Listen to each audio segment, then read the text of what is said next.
So hey guys, welcome back to the channel. In today's tutorial I'll show you how to see restricted accounts on Messenger.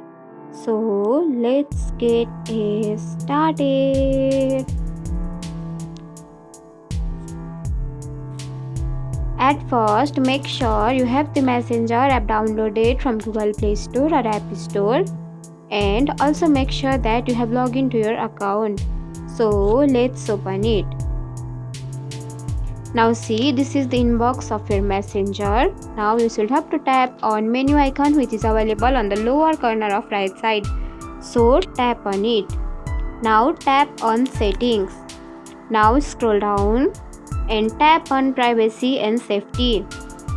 Now again scroll down, and here you can see the option of restricted accounts available on the bottom of your screen, so tap on it.